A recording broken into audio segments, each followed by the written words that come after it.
Hello दोस्तों, मैं डीडेस कुमार स्वागत करता हूं आप सभी का आपके अपने यूट्यूब चैनल डीडेस क्लासेस पर। तो हमारा जो टॉपिक चल रहा था वो चल रहा था पॉलिटी, और पॉलिटी में मैं आप सभी को करा चुका हूं भाग 3 तक मैं आप सभी को करा चुका हूं, यानी कि जो मूल अधिकार है वो मैं आप सभी को करा चुका हूँ। आज हम जो बात करेंगे, जिस आयाम पर, जिस पक्ष पर हम जो बात करने जा रहे हैं वो है आपका नीति निर्देशक तत्व। क्या है? नीति निर्देशक तत्व है जिस पर आज हम बात करेंगे। और जो नीति निर्देशक तत्व है वो हमारे अनुच्छेद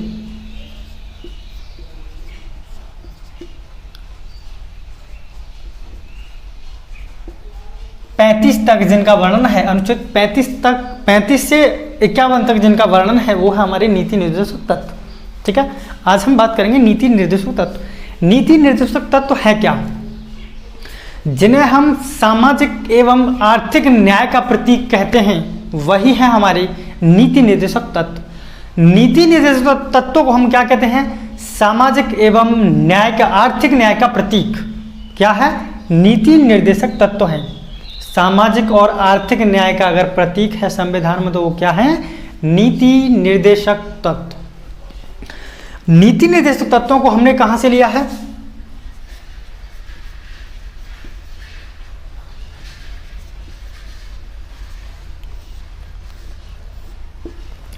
नीति निर्देशक जो तत्व हैं उन्हें हमने आयरलैंड से लिया है। कहां से लिया है? आयरलैंड से नीति निर्देशक तत्वों को हमने उठाया है। और एक बात बताइए, नीति निर्देशक तत्वों को हमने कहां से लिया है? आयरलैंड से। एक बात मैं आपको बताना चाहूंगा, जो भारत शासन अधिनियम 1935 का था, जो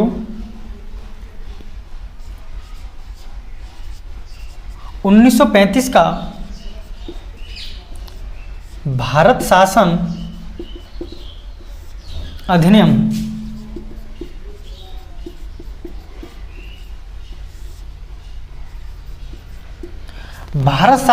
जो 1935 का था, ये जो आज हम जो नीति निर्देशक तत्वों को देखते हैं, उस समय जो भारत शासन अधिनियम था 1935 का, जो आज क्या है? ये नीति निर्देशक तत्व। और ये नीति निर्देशक तत्वों को हमने भारत शासन जो अधिनियम था उसमें था निर्देशों के उपकरण।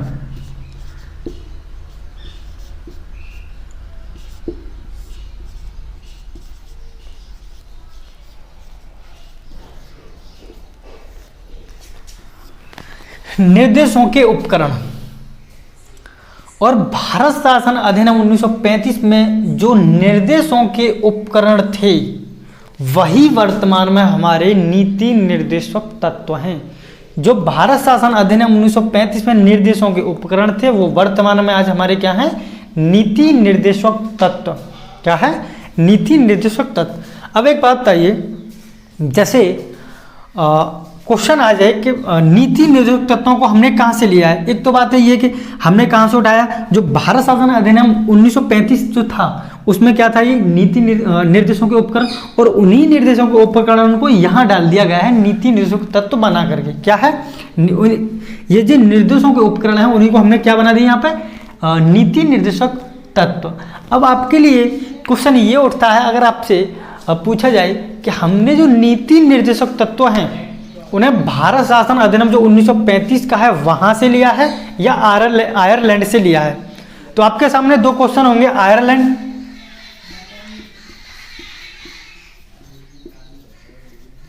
आयरलैंड जब भारत शासन अधिनियम ये जो 1935 वाला है, ये कहां से लिया है? आयरलैंड से लिया है। भारत शासन अधिनियम 1935 से लिया है। क्या बताओगे? तो आपको आपका आंसर जो होना चाहिए वो आयरलैंड ही होना चाहिए। क्यों? क्योंकि जो निर्देशों के उपकरण हैं, वो ही हमने आयरलैंड से लिए हैं। निर्देशों के उपकरण हमने कहां से लिए हैं? आयरलैंड से। जैसे निर्देशों के उपकरण है वो हमने कहां से लिए हैं? आयरलैंड से। और यही निर्देशों के उपकरणों को हमने क्या बना दिया है? नीति निर्देशक तत्व। इसलिए कहते हैं कि क्योंकि भाई ये आयरलैंड से तो ले हैं निर्देशों के उपकरण, और इन्हीं को हमने यहाँ रख दिया नीति निर्देशक तत्व बना करके। ठीक है, तो इसलिए क्या है आंसर आपका? क्या होगा? 1935 ना होकर के, भारत शासन अधिनियम 1935 ना होकर के क्या होगा? आयरलैंड से आपने जो है नीति निर्देशक तत्वों को लिया है। उम्मीद है आपको ये बात समझ में आ गई होगी। और आर्थिक एवं सामाजिक न्याय का जो प्रतीक है वो नीति निर्देशक तत्व ही है। देखो, हमें जो जनता को मिलना था वो मूल अधिकारों के माध्यम से मिल गया। बस जो जनता को मूल अधिकारों के माध्यम से जो मिलना था वो मिल गया।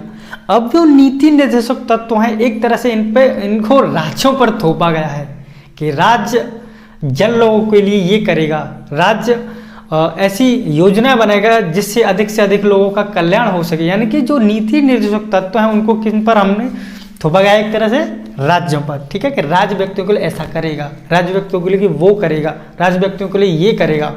ठीक है, देखिए, उम्मीद है आपको ये समझ में आ गया होगा। ठीक है,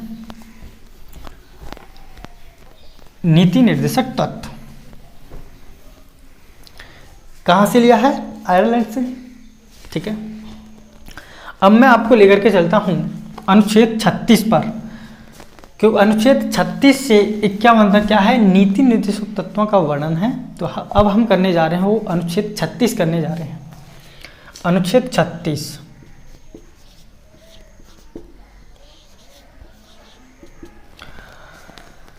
अनुच्छेद 26 में राज्य शब्द को परिभाषित किया गया है और कहा गया है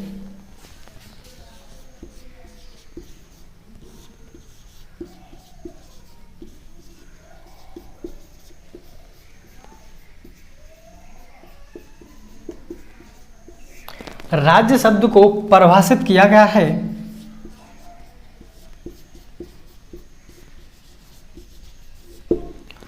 आपको याद होगा जो मैंने आपको एक अनुच्छेद पढ़ाया था मूल अधिकारों में, वो पढ़ाया था अनुच्छेद 12। और अनुच्छेद 12 राज्य शब्द को परिभाषित करता है, राज्य शब्द का उल्लेख बताता है कि हम राज्य किसको कहते हैं। तो आपको पता होगा, मैंने आपको पढ़ा दिया है कि राज्य हम किसे कहते हैं। राज्य यहाँ वो वाला राज्य नहीं जैसे यूपी, बिहार, मध्य प्रदेश, मेघालय, तमिलनाडु और तेलंगाना, ये वाला राज्य नहीं है। राज्य उसे कहा गया है जो सरकार से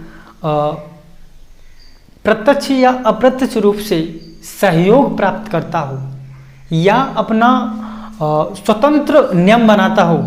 अपना जो स्वतंत्र हो नियम बनाने के लिए जो संस्थाएं स्वतंत्र होती हैं उनका खुद का नियम होता है, जैसे यूपी बोर्ड, सीबीएसई बोर्ड, बिजली विभाग, वन विभाग, रेलवे, ये क्या है? एक स्वतंत्र विभाग है, इनका एक स्वतंत्र नियम है, इनके खुद के कानून होते हैं। तो इनको हम किस में डालेंगे? राज्य में। ठीक है, तो राज्य शब्द का मतलब बेसिकली जो वहाँ था अनुच्छेद 12 में, वही अनुच्छेद 36 में होगा। अनुच्छेद 36 में यही कहा गया है कि जो राज्य शब्द का मतलब अनुच्छेद 12 में है वही राज्य शब्द का मतलब अनुच्छेद 36 में होगा। उम्मीद है आपको ये बात समझ में आ गई होगी। अनुच्छेद 36 राज्य शब्द को परिभाषित करता है और ये कहता है कि जो अनुच्छेद 12 में राज्य शब्द को वर्णित किया गया है, जो परिभाषित किया गया है, वही मतलब है अनुच्छेद 36 में राज्य का। ठीक है, आगे चलेंगे।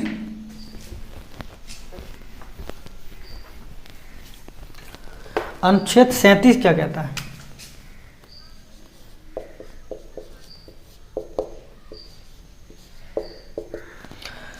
अनुच्छेद 37 इस बात को कहता है कि राज्य के ये जो नीति निर्देशक तत्व हैं ये बाध्य योग नहीं है, एनफोर्सेबल नहीं है।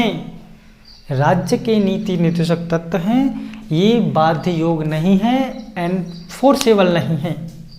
और दूसरी बात ये कहता है कि राज्य जब भी नीतियाँ बनाएगा, नीतियाँ बनाते समय इन तत्वों को ध्यान में रखेगा।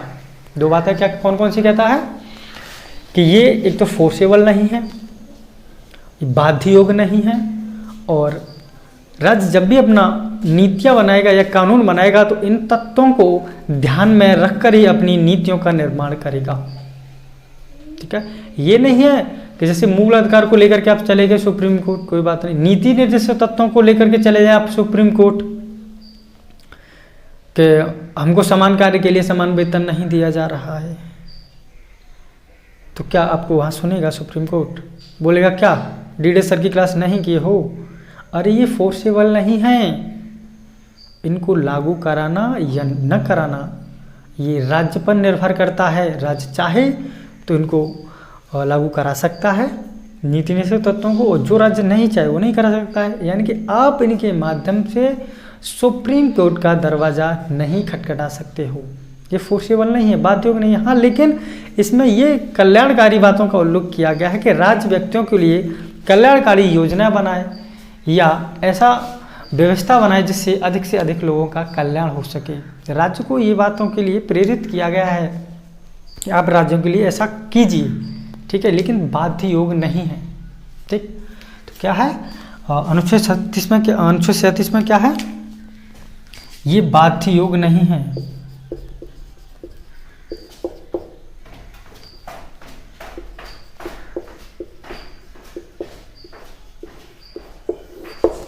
और राज्य जब भी नीतियां बनाए तो नीतियां बनाते समय इन तत्वों को ध्यान में रखकर ही नीतियां बनाएगा। राइट, आगे देखेंगे अनुच्छेद 38। अनुच्छेद 38 क्या कहता है?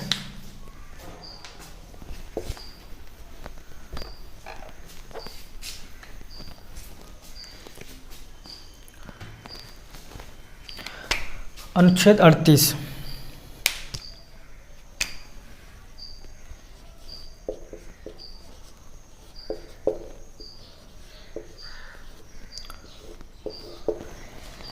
अनुच्छेद 38 में सामाजिक, आर्थिक एवं राजनीतिक जैसे शब्दों का वर्णन है। सामाजिक,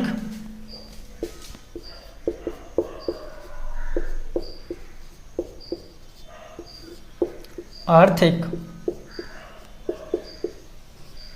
और राजनीतिक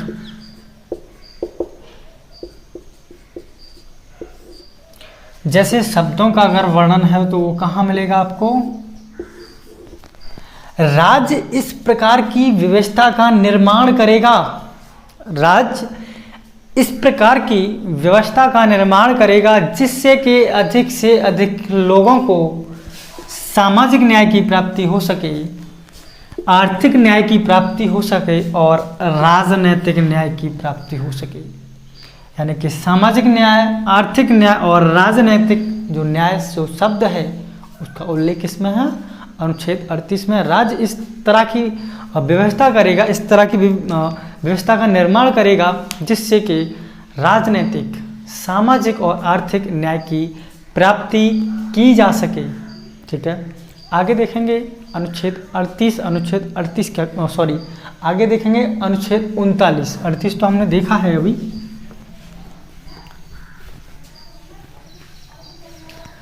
तो आगे क्या देखेंगे? अनुच्छेद 39।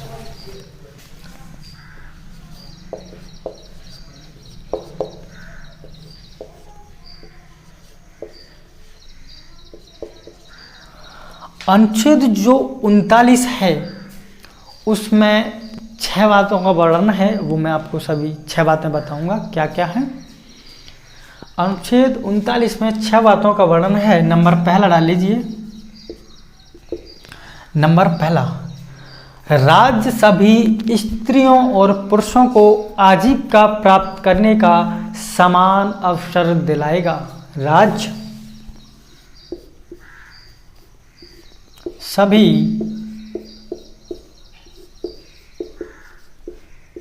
स्त्रियां व पुरुषों को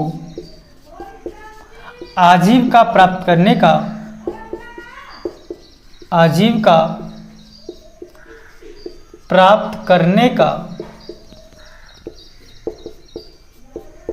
समान अवसर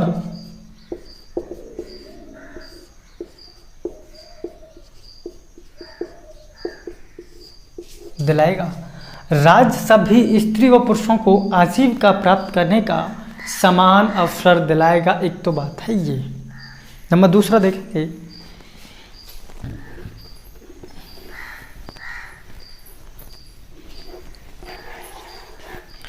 नंबर दूसरा यह है कि राज्य मानवीय एवं भौतिक संसाधनों का आवंटन इस प्रकार करेगा।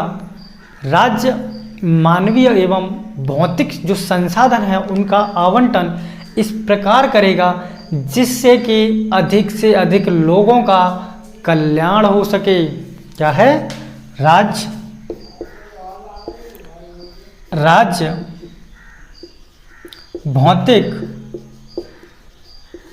राज्य भौतिक एवं मानवीय संसाधनों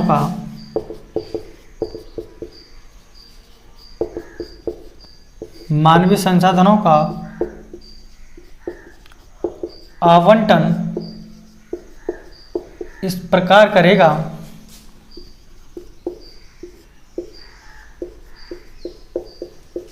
जिससे कि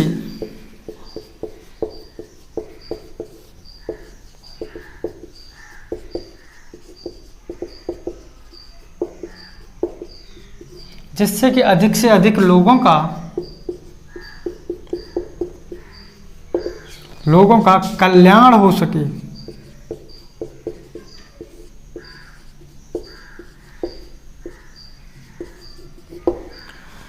यानी कि राज्य मानवीय और भौतिक संसाधनों का आवंटन इस प्रकार करेगा जिससे कि अधिक से अधिक लोगों का कल्याण हो सके। नंबर तीसरा,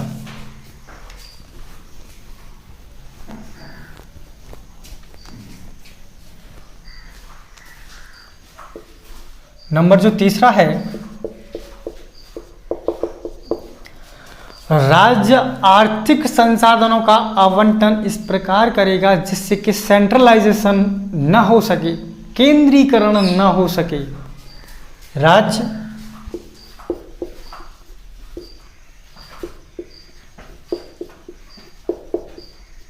आर्थिक संसाधनों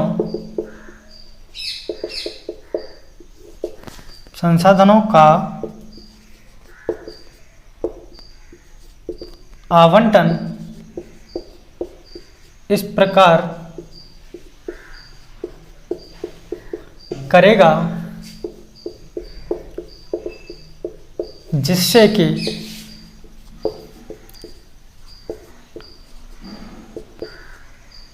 केंद्रीकरण न हो सके, सेंट्रलाइजेशन न हो सके। उम्मीद है आपने नोट कर लिया होगा। आगे नंबर चौथी बात बताऊंगा मैं आपको। नंबर चौथा पॉइंट क्या है?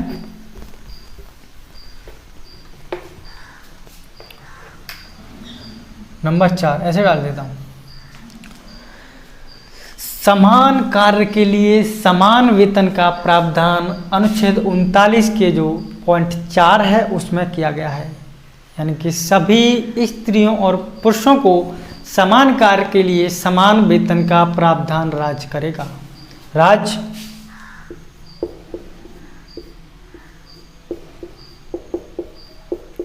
सभी स्त्री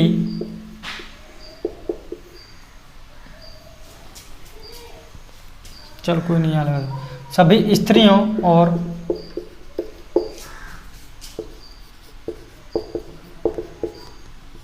पुरुषों के लिए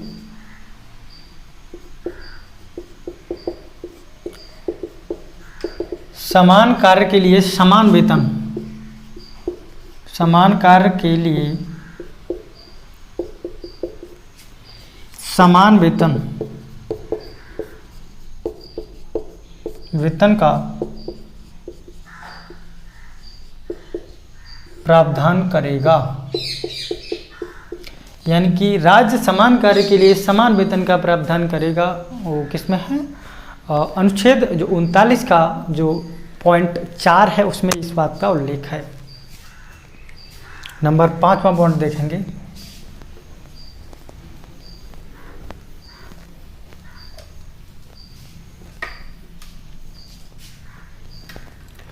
नंबर जो 5वां पॉइंट है वो क्या है? राज्य स्त्री और पुरुषों को ऐसा कार्य नहीं करने देगा जिससे, या वो ऐसा कार्य हो जिससे कि जो कार्य हो वो उनके स्वास्थ्य के खिलाफ हो। राज्य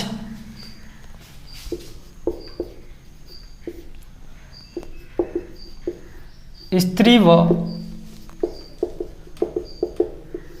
पुरुषों को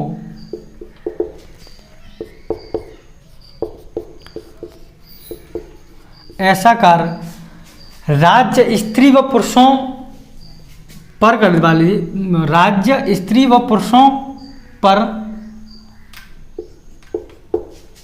ऐसा कार्य नहीं कराएगा, ऐसा कार्य नहीं कराएगा जो उनके स्वास्थ्य के खिलाफ हो। राज्य स्त्री व पुरुषों पर ऐसा कोई भी कार्य नहीं करवाएगा जो उनके स्वास्थ्य के खिलाफ हो या उनकी आयु के विरुद्ध हो, या उनकी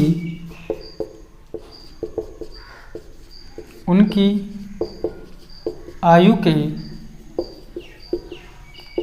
विरुद्ध हो। और बच्चों की जो सुकुमार अवस्था है, जो टीन एज है बच्चों की, राज्य उसका भी ध्यान रखेगा। ये बात भी जो अनुच्छेद 39 का पॉइंट 5 है उसमें लिखी हुई है। ठीक है, राज्य स्त्रियों पुरुषों पर ऐसा कोई भी कार्य नहीं करने देगा जो उनके स्वास्थ्य के खिलाफ हो या उनकी आयु के विरुद्ध हो। और बच्चों की जो सुकुमार अवस्था है, जो टीन एज है, उसका भी ध्यान रखेगा। ठीक है, 6 देखेंगे, 6 देखेंगे तो पॉइंट 6 देखेंगे। पॉइंट 6 क्या है? तो पॉइंट 6 है कि राज्य बच्चों को ऐसा वातावरण उपलब्ध कराएगा, राज्य बच्चों को ऐसा वातावरण उपलब्ध कराएगा जिससे कि वह अपने व्यक्तित्व का विकास कर सके हैं, उनका शोषण ना हो। राज्य देखेंगे, राज्य बच्चों को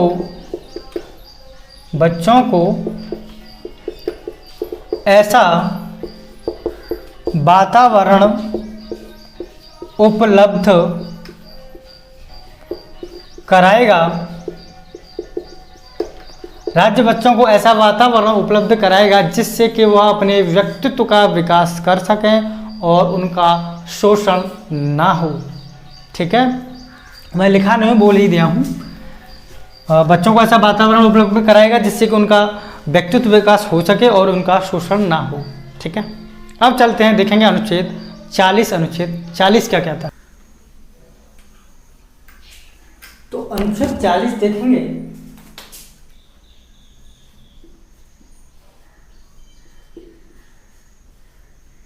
अनुच्छेद जो 40 है वो राज्य में ग्राम पंचायतों के गठन की बात करता है। क्या है?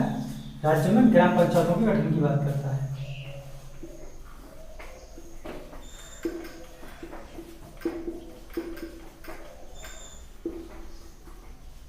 का गठन,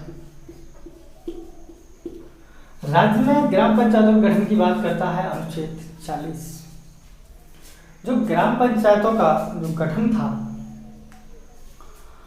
तो उसको गांधी जी ने बोला था कि राज्य में ग्राम पंचायतों का गठन होना चाहिए, और बाबा साहब ने बोला था इसमें ग्राम पंचायतों का गठन नहीं होना चाहिए क्योंकि जो मुखिया है वो गड़बड़ा जाएगा। बाबा साहब का कहना था, ये उनका भी कहना सही था कि जो मुखिया है वो गड़बड़ा जाएगा। उसको जब तो परिस्थितियाँ ही कुछ अलग थी, आप समझ रहे होंगे। तो इन दोनों में बहस हो गई। तो वहाँ नेहरू जी आए, नेहरू जी बोले लड़ो नहीं, बाबा साहब लड़ो नहीं, गांधी जी लड़ो नहीं। तो लड़ो नहीं, ऐसा करते हैं कि इनको ना नीति निर्देशक तत्वों में डाल देते हैं। जिस राज्य को लागू करना होगा वो कर देगा, जिसको लागू नहीं करना होगा नहीं करेगा। कोई दिक्कत है आपको कोई दिक्कत है? इनको ऐसा करते हैं, जो ग्राम पंचायतों का जो गठन है इनको नीति निर्देशक तत्व में डाल देते हैं। क्यों नीति निर्देशक तत्व क्या है? वो फोर्सेबल नहीं राज्य के लिए। जिस राज्य का मन चाहेगा वो लागू करेगा, जिस राज्य का मन नहीं चाहेगा वो नहीं करेगा। तो ये बात थी, ये मैंने आपको बताया है। ग्राम पंचायतों गठन की बात क्या है? अनुच्छेद 40 में है। आगे बात करेंगे अनुच्छेद 41।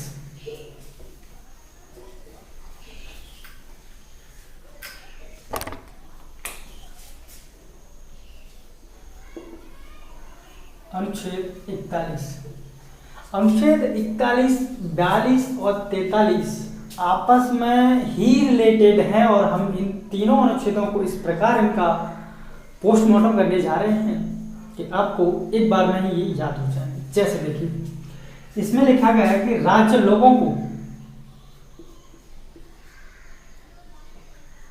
राज्य लोगों को काम देगा, शिक्षा देगा और लोक सहायता देगा।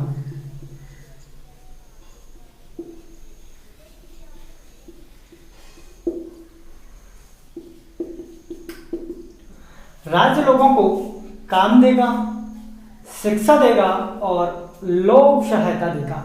लोक सहायता से मीन्स, लोक सहायता क्या है?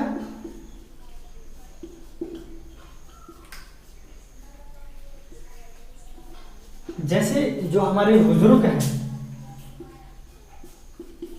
जो बुजुर्ग व्यक्ति हैं, बीमार हैं, जो बीमार हैं और जो फिजिकली हैंडीकैप हैं, जिन्हें मोदी जी ने जो शब्द दिया है, जो फिजिकली हैंडीकैप है, उनके लिए क्या है? दिव्यांग। जो हमारे दिव्यांग भाई हैं,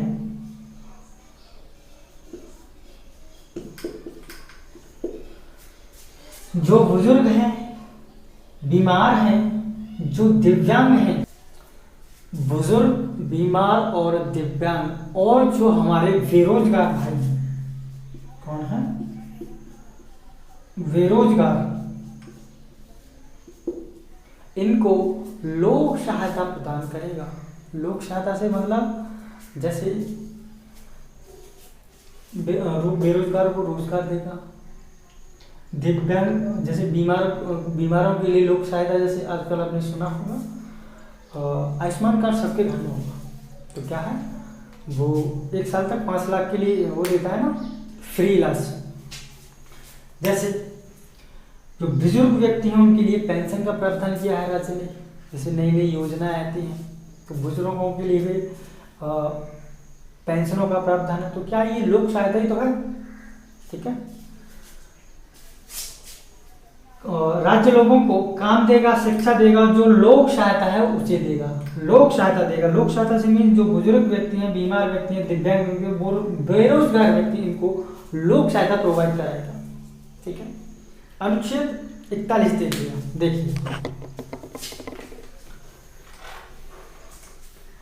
मैं इसको नहीं मिटा रहा हूं, क्यों? देखो, जब इसको मिटा देता हूं, राज्य लोगों को क्या लिखा था यहाँ पे? राज्य लोगों को 41 में क्या था? काम देगा, शिक्षा देगा और लोक सहायता देगा। राज्य ने काम दिया, काम के बाद क्या देगा?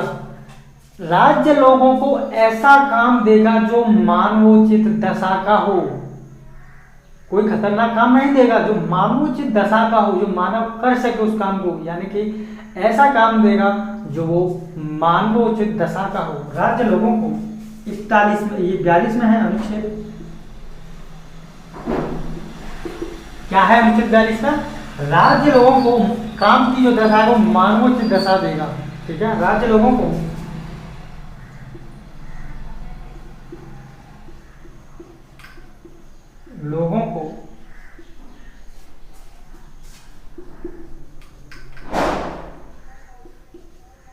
मानवोचित दशा का काम देगा, यानी कि ऐसा काम देगा जो मानवोचित दशा का हो। काम दिया, काम भी ऐसा देगा जो मानवोचित दशा का हो। और स्त्रियों को प्रसूति सहायता उपलब्ध कराएगा। इसी में है ये अनुच्छेद 42 में, स्त्रियों को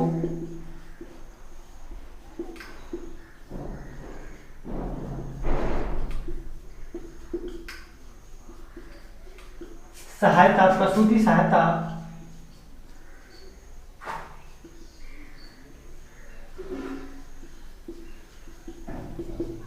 कराएगा। काम दिया, काम के अनुसार मानवोचित दशा दी गई। काम दिया, काम के अनुसार मानवोचित दशा दी गई और काम तो दिया, मानवोचित दशा भी दी गई। इतना वेतन देगा कि जिससे जीवन निर्वाह हो सके, यानी कि जीवन निर्वाह योग्य वेतन देगा। अनुच्छेद 43 क्या है? इसको मैं मिटा देता हूं।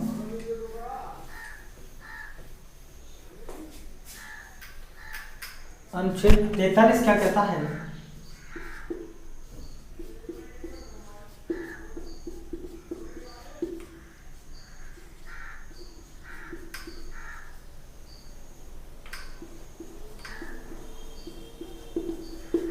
अनुच्छेद 43 किस बारे में बात करता है? जीवन निर्वाह योग्य वेतन के बारे में अनुच्छेद 43 बात करता है। यानी कि अनुच्छेद 43 क्या कहता है? जीवन निर्वाह योग्य वेतन देगा, राज्य काम देगा, कानून के अनुसार मानवोचित दशा देगा और इतना रोजगार, कम से कम इतना वेतन दे जिससे कि व्यक्ति का जीवन निर्वाह हो सके, यानी कि जीवन निर्वाह योग्य वेतन देगा। और अनुच्छेद 43 में दो बातें और हैं। पहली बात यह है, मैं आपको बताना चाहता हूं कि जो उद्योग हैं उनमें जो कार्यक्रम है, जो कार्यकर्ता हैं, जो कार्य कर रहे हैं, कार्यक्रम उनकी भागीदारी को भी सुनिश्चित करेगा। अनुच्छेद 43 और क्या कहता है कि जो उद्योगों में कार्यक्रमों की भागीदारी है उसको सुनिश्चित करेगा। और दूसरी बात क्या कहता है अनुच्छेद 43 कि राज्य जो सहकारी संस्था है उनकी स्थापना को भी बढ़ावा देगा। क्या कहता है? राज्य में जितनी भी सहकारी संस्था हैं उनकी स्थापना को बढ़ावा देगा। ठीक है, तो आज हमने अनुच्छेद 43 तक कंप्लीट किया है। अगला नेक्स्ट देखेंगे अगली नेक्स्ट वीडियो में। तो अगर दोस्त मेरा पढ़ाया हुआ आपको पसंद आता है तो इस चैनल को सपोर्ट कीजिए। आपकी इस चैनल को सपोर्ट की ज़रूरत है। ज़्यादा से ज़्यादा इसको लाइक कीजिए और प्लीज़ सब्सक्राइब ज़रूर कर लीजिए, क्योंकि सब्सक्राइब करने में क्या जा रहा है। इसको सब्सक्राइब कीजिए, लाइक कीजिए और शेयर कीजिए और प्लीज़ कमेंट ज़रूर किया कीजिए, क्योंकि आप लोग कमेंट नहीं करते हो। कमेंट से कम ये तो मालूम पड़े कि जो हम पढ़ा रहे हैं, जो मैं पढ़ा रहा हूँ आपको, वो कैसा पढ़ा रहा हूँ, क्या पढ़ाने लायक है या नहीं है, अच्छा पढ़ा रहा हूँ या गलत पढ़ा रहा हूँ या कैसा भी पढ़ा रहा हूँ, आपको सही लग रहा है या नहीं लग रहा है। कमेंट में ज़रूर अपना रिप्लाई दिया कीजिए। तो उसके लिए वीडियो आपने देखा है, इसके लिए आपको बहुत बहुत धन्यवाद। तो चलता हूँ मैं, फिर मिलूँगा आपसे अगली नेक्स्ट वीडियो।